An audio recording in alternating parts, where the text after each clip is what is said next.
friends and fellow citizens, welcome. My name is George Washington. You may have heard of me.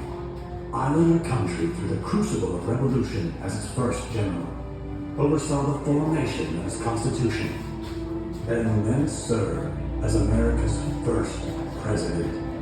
Your presence here today honors all those who transformed a dream into a great nation, the United States of America.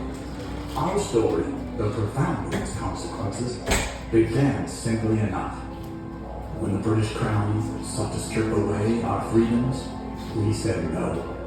13 colonies, each distinct, yet united. Despite our differences, we agreed on one fundamental truth, that our rights are a gift from God, not a favor from kings or courts.